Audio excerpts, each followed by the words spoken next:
Buenos días, Dios te bendiga más. Era en el libro de Levítico, capítulo 17 ya.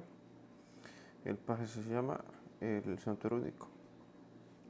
Entonces, dice, en verso 1 dice, habló Jehová a Moisés diciendo, habla a Aarón y a sus hijos, a todos los hijos de Israel, y diles, esto es lo que ha mandado Jehová.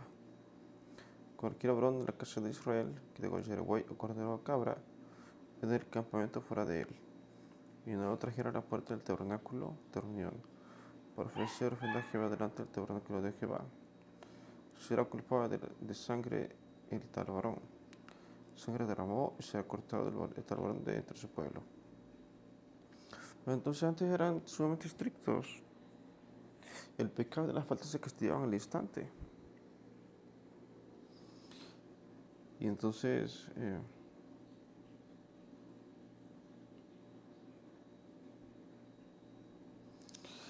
incluso para una ofrenda, si la hacía mal, también era castigado.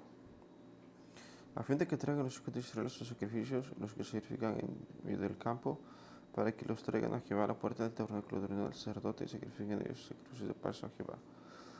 Es que lo que pasa es que el sacrificio lo tiene que ser, o sea, alguien tiene que estar verificado, por así decirlo, por alguien que sepa hacerlo, ¿verdad? Alguien consagrado. Recordemos que Dios prohibió que se acercaran a Él solamente los que Dios autorizó, como Moisés, por ejemplo. Y los sacerdotes esparcirán la sangre sobre el altar de Jehová a la puerta del tabernáculo de reunión y quemarán la grosura en el lugar grato de Jehová.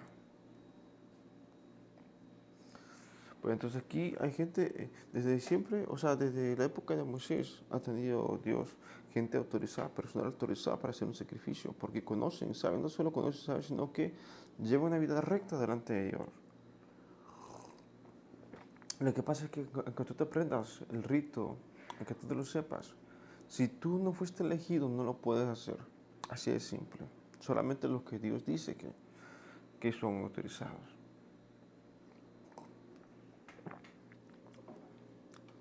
Entonces, no es como tú quieras, sino como Dios dice. Verso 7. Nunca más sacrificarán sus sacrificios a los demonios, tras de los cuales han fornicado. Darán esto por estatuto propio por sus ciudades.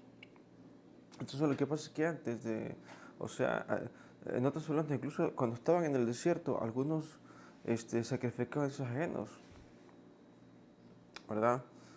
Eso creo que viene en un salmo donde dice que no todos los israelitas agradaban a Dios, otros hacían sacrificios en secreto a otros dioses. Recordemos, por ejemplo, la ciudad en la que vivo yo tiene 300.000 habitantes. Es una ciudad grande, o sea, no es chica, sino que hay mucha. Me refiero a que tiene una extensión bastante grande. O sea, Israel en aquella época era 2 millones. 2 millones de personas en aquella época. Como que serán unas 6 veces más que aquí en donde yo vivo. 6 veces más gente. Entonces el espacio que ocupó era grande. Entonces Moisés no había todo lo que hacía. Algunos de ellos dice la Biblia, y no lo digo yo ni lo estoy inventando. Algunos dicen, los salmos dicen que algunos israelitas sacrificaban a dioses ajenos, aun cuando estaban en el desierto. Les dirás también cualquier varón de la casa de Israel o de los extranjeros que moran entre vosotros que ofrecieron holocaustos de sacrificio. Y no trajer la puerta del tabernáculo de reunión para hacerlo a Jehová. El tal varón será igualmente cortado de su pueblo.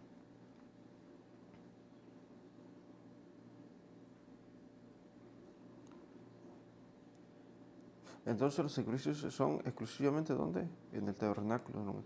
De hecho, es que interesante que el pasaje se llama el santuario único. ¿Verdad? O sea, solamente ahí se tenían que hacer los sacrificios. Bueno, el siguiente pasaje dice prohibición de comer sangre. ¿Por qué Dios prohíbe las cosas? Porque no convienen. Bueno, en aquella época no se sabía que la sangre tenía microbios y los microbios enferman. Y también es desagradable a Dios porque se le olvida que la sangre es la vida del ser humano y del animal. Y comerla está prohibido. desagrada a Dios que una persona coma el sangre, ¿verdad? Beba sangre.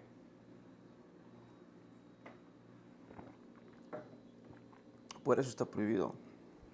Dice, si cualquier varón de la casa de Israel o de los extranjeros que moran entre ellos comiera buena sangre, yo pondré mi rostro contra tal persona que comiera sangre y la cortaré entre su pueblo. Porque la vida de la carne en la sangre está, y yo os la he dado para hacer expiación sobre el altar por vuestras almas. Y la misma sangre es expiación de la persona. Bueno, entonces, ahí está, dice, porque la vida está en la sangre. Por tanto, dice alguna sangre.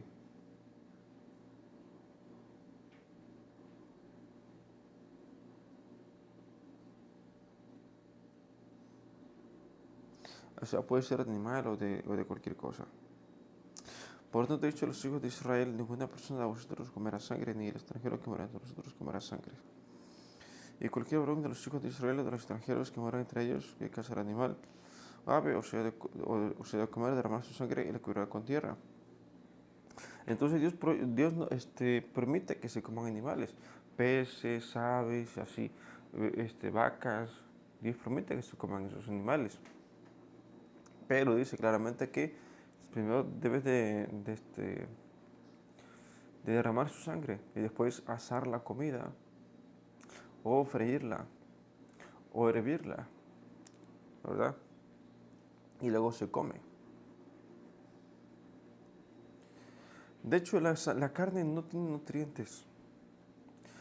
Se supone que tiene algunos aminoácidos, pero son muy poquitos. O sea, realmente la carne no nutre. La carne no nutre. De hecho, nutre más la fruta y la verdura. Y nutre mucho, pero mucho más el pescado. Por cierto, el pescado es una de las cosas que más nutrientes tienen. Por ejemplo, el salmón.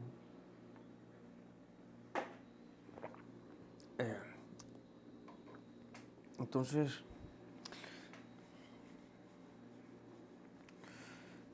Dios permite que se coman animales, pero dice Dios, pero, o sea, incluso en Israel hay un tipo de comida que se llama kosher, que está exprimida, o sea, no tiene nada de sangre eso. Es comida kosher se llama. Porque la vida de toda carne es su sangre. Por tanto, he dicho a los hijos de Israel, no comerás la sangre de ninguna carne, porque la vida de toda carne es su sangre. Cualquiera que lo comiera será cortado. Y cualquier persona así de los naturales como del extranjero que comiera animal o muerto siendo despedazado por fiera, lavará sus vestidos y a sí misma se lavará con agua y será una de la noche, entonces será limpia. Y si no los lavare ni lavare su cuerpo, llevará su iniquidad. Bueno, entonces, incluso, ¿por qué? O sea, ¿por qué Dios manda ser tan higiénico? Porque esa sangre te puede enfermar. O sea, un cadáver te puede enfermar si tú estás cerca de un cadáver y lo tocas o tienes contacto físico, te puede enfermar porque está en decomposición. ¿Verdad? Entonces, Dios prohíbe por algo las cosas. Entonces, en este caso es porque te enferma, porque un cadáver está en descomposición y, y te puede contener con virus, con bacterias, hongos y te puede enfermar, ¿verdad? Entonces, lo que manda a Dios es rápidamente enterrarlo o quemarlo, el cadáver. Y no acercarse, ¿por qué? Porque pueden llegar a enfermarlos gravemente. Bueno, prácticamente ahí acaba el capítulo 17. Y pues seguimos aprendiendo Levítico, un libro donde nos narra cómo se forma Israel como pueblo. Nos vemos en el próximo video, te bendiga.